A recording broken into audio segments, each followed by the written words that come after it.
is far more powerful and dangerous than the Ides of March, written about by William Shakespeare. True to form, the Ides of August, August 15th this year, proved to be a seminal day. That's when House Speaker Nancy Pelosi held an emergency conference call with the House Democratic Brain Trust. House Democratic leaders were getting an earful from rank-and-file Democrats to do something about the Postal Service. And so Pelosi made the decision to bring the House into session, interrupting the August recess to consider a bill to roll back Postal Service changes and direct $25 billion of emergency assistance to the Post Office. The House does that on Saturday. It's rare for the House or Senate to ever meet on the weekend, rarer still in the middle of August, and even more so since the session comes in the middle of the August recess. That underscores just how urgent House Democrats think the situation is. Schedule-wise this year, Democrats had to wedge in the session between the two political conventions. The Ides of August striking again.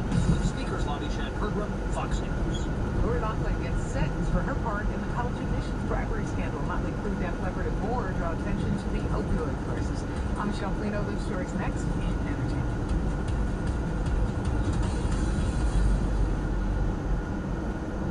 Did you hear the news? Now you can. With instant updates from Fox News for Amazon Alexa. Just say, Alexa, play news from Fox. In Fox News. it's the latest when you need it on demand from Fox News and Amazon Alexa.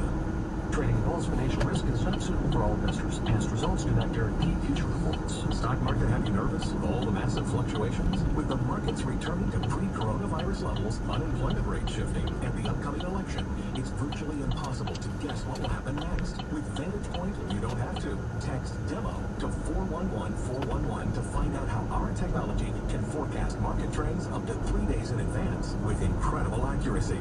Get what you need to stay ahead of market trends and find explosive moves before they happen.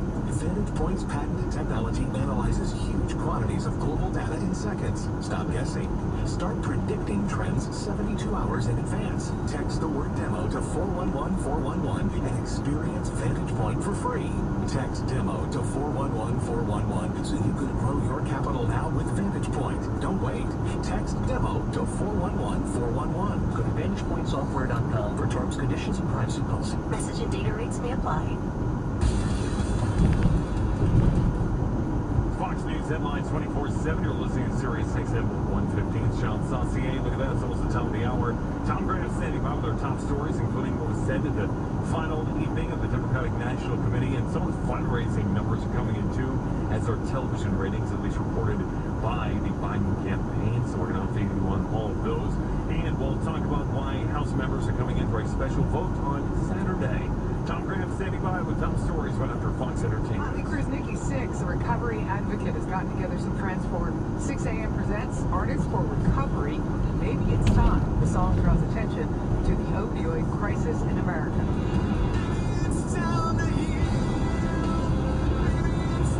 It features an all-star cast of musicians: Sixx, Slipknot's Corey Taylor, Def Leppard singer Joe Elliott, Guns N' Roses guitarist Slash, Brantley Gilbert, and more. The song is timed to launch with National Recovery Month in September, with all artist royalties from the song being donated to the Global Recovery Initiative's foundation to support those in early recovery. Lori Loughlin will spend 2 months behind bars for her involvement in the college admissions bribery scandal.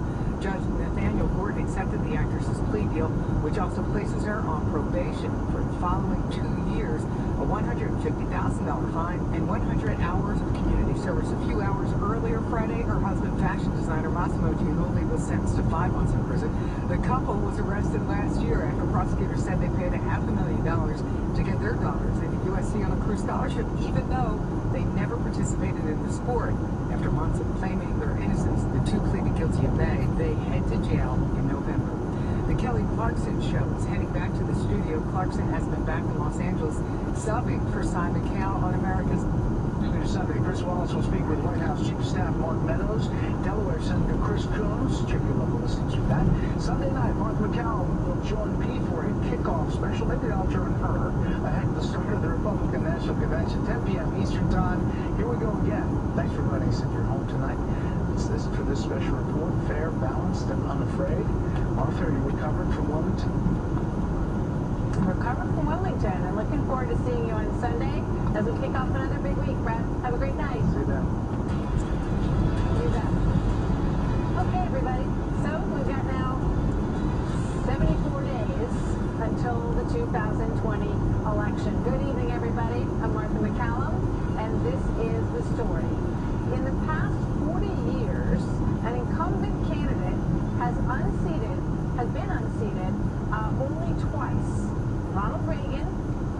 Jimmy Carter, with an optimistic vision of the country, a message that he delivered when he accepted his party's nomination in 1980. Watch this. The American people, the most generous on earth, who created the highest standard of living, are not going to accept the notion that we can only make a better world for others by moving backward ourselves. And those who believe we can have no business leading this nation. See, that's what it sounds like when people are actually there applauding in the audience. Bill Clinton defeated George H.W. Bush. Bill Clinton presented himself as the man from hope. He ushered in a new era of American politics when he accepted his party's nomination in 1992. Here's what that looked like. I have news for the forces of greed and the defenders of the status quo. Your time has come and gone. It's time for a change in America. Now Joe Biden hopes that he can do the same thing. Coming on the heels of his acceptance speech, some called it the best speech of his political career. Here's a piece of last night. I will draw on the best of us, not the worst. I'll be an ally of the light, not the darkness. It's time for us, for we the people, to come together. And make no mistake, united we can and will overcome this season of darkness in America. Very tough to do these speeches to an empty room. So did last night's speech give the former vice president the momentum that he would need to defeat Donald Trump. This race is tightening, tied right now in Minnesota and in Pennsylvania, just to give you an idea. Katie Pavlich and Jessica Tarlov standing by to debate. But we begin tonight with the White House Press Secretary Kayleigh McEnany. Kayleigh, thank you very much. Good to see you tonight. We heard a little bit of the president's, great to have you. We heard a little bit of the president's reaction.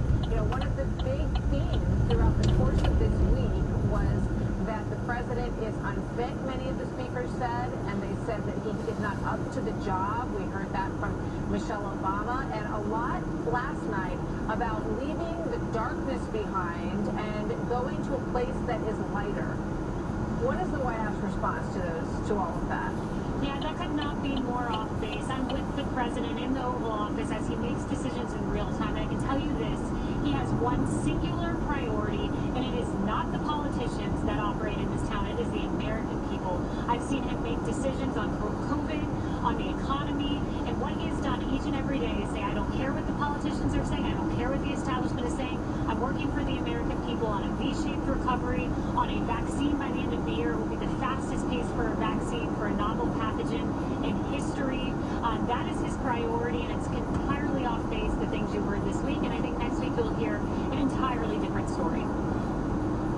Yeah, well, what about, I think almost every single speaker that we heard from said that Joe Biden was a decent, good man. This was one of the major themes that we heard.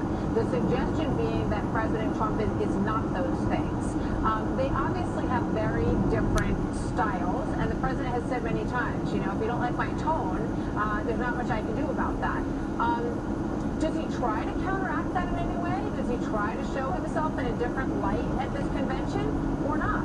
Well, here's the thing you get with President Trump. You get authenticity. And look, I've watched him interact with parents who have lost their children because of crime on the streets. And I've watched him interact with families who lost their children to police brutality. We think most police are great, hardworking men and women in this country, but I've seen him on both sides of the issue, and I've watched him express empathy and come out of that room and be very affected by it. But I've also seen this, and it's something you don't always see from presidents. A president who looks the American people in the eye and says, I'll stand up to Iran, I'll stand up to dictatorships, I will fight for America first on the world stage. And I've watched him sit across from foreign leaders and not be afraid to say, how does this help America? How does this put the United States man and woman first? He's unafraid, he's unabashed, and I'll fight for the American people aggressively. It's something he won't apologize for. So obviously the whole issue of the mail-in ballots and what Democrats are saying is an effort to slow down the wheels at the post office so that fewer votes actually get where they need to go once those mail-in ballots are sent out. Here's Hillary Clinton on MSNBC today talking about her concern. I'm really worried that there will be direct interference with the election through the manipulation of the Postal Service. I don't think there's any doubt that any sensible person should have that there's a deliberate effort to sabotage vote by mail. So she says clearly there's a deliberate effort on the part of the president to sabotage the U.S. mail service. Yeah, not in the slightest. The president signed into law the CARES Act, which provided a $10 billion line of credit for the post office. We offered $10 billion in negotiations, to which Nancy Pelosi didn't accept and left town, and now has manufactured a crisis. The real crisis here is this. When you have Nevada in their primary mass mail-out voting, not mail-in, mailing out their entire voter rolls ballots, which ended up in trash cans, piled up in trash cans. The Las Vegas Journal-Review did great reporting on this and pinned to the boards of apartment complexes. That undoubtedly opens ourselves up to fraud. We saw charges in Paterson, New Jersey. There were charges in LA County. This is a system subject to fraud, and this president will fight for the integrity of our elections. So we've seen here in Paterson, New Jersey, they're going to redo that election of the one that you just mentioned. You know, the president has said that he believes that the only way he will lose is if this is a rigged election. Does he think that that is going to happen? It feels like both sides are preparing already for a post-November 3rd argument over who won and who lost. Do you think this thing goes on for some time? We certainly hope that doesn't happen. The president wants an election with integrity, but when you look around the country, it's not just Nevada, it's not just New Jersey. We saw this in Pennsylvania as well. When the system, which was created and designed for absentee voting for a reason, when you're unable to vote, when it was flooded with a mass influx of ballots, what we see is what happened in New York, where it took more than 6 weeks to determine the outcome of Carolyn Maloney's race, and you had about 20% of ballots rejected. We want a system that enfranchises people, that enables people to vote, and that ultimately captures the will of the American people. And that's what the president will fight for. So there was a lot of attempt during the last week at the Democrat National Convention to show themselves as a very diverse party. That was clearly one of the thrusts of all of the videos and a lot of the things that they put on the screen. There's a story that just came out a little while ago on Politico that claims that there's a leaked audio of President Trump speaking with black civil rights leaders at a meeting and saying that he was glad that black voter turnout in 2016 was low. He said that was great for him. Have you heard this audio? Do you think it's of concern, or is there different context that you think it should be seen in? Yeah, so literally as I was walking out here, so probably 60 seconds before I joined you, I had someone flag that story for me. And what I was told is the broader context of this audio suggests that the president said it's a good thing that black voters realize that Hillary Clinton was not the candidate to advance their interests. In fact, it was President Trump who brought black unemployment to its lowest rate, brought extended funding, permanent funding for HBCUs, criminal justice reform. He's fought for black men and women around this country, and I believe the election will tell that story in a very palpable way when you see the number of black men and women who show up to empower this president. Before I let you go, and I know you work at the White House and not in the campaign, but the big night is going to be at the White House. Is there anything that you can tell us about how the tone or any part of this is going to be very different, given the virtual nature of all this, than what we've seen so far? Yeah, it's a really good question, and I can tell you there's going to be a big difference. In the last convention, the Democrat convention, you saw a whole lot of politicians. This convention, you're going to see a whole lot of American people. This is the president who's for the people. He's an outsider, and you're going to see the American people featured in a way that was definitely and tone-deafly absent from the Democrat National Convention. Well, I'm sure they would say they had a lot of real people in there, too. But we'll be covering all of it, and we look forward to it in Washington next week. Kayleigh, thank you very much. Thank you, Martha. So joining me now, Katie Pavlich, editor at townhall.com, and Jessica Charlon, senior director of research at bustle.com. Both are Fox News contributors. Good to have both of you with us. I want to start with a soundbite. Steve Hilton just did an interview with President Trump. And hi there. And here's what he had to say about Joe Biden's speech last night. Watch this. It's what he didn't say, and he got through the speech, and I thought he got through it in a very decent manner. It was the shortest speech they say ever made of its kind, so it was short. Didn't talk about law enforcement, didn't talk about what's happening in all these Democrat-run cities like Chicago, New York, Portland, and many others. Jessica, that was a very glaring omission to not talk at all about the scenes that we have seen in the inner cities across this country. And obviously the suburban voter, which are people who live very close to these cities and follow what goes on there very closely, is a very important element in this. So do you think that that was a mistake to not acknowledge what's going on there? I'm not sure I would call it a mistake so much as a missed opportunity. I do think there was a way to gracefully talk about the difference between peaceful protest in honor of George Floyd and the Black Lives Matter movement and rioting and looting that's going on between 1 and 4 o'clock in the morning in cities like Portland. Lori Lightfoot was part of the convention, the mayor of Chicago. She has spoken out about the violence, raised the bridges over the last weekend for the first time in a very long time.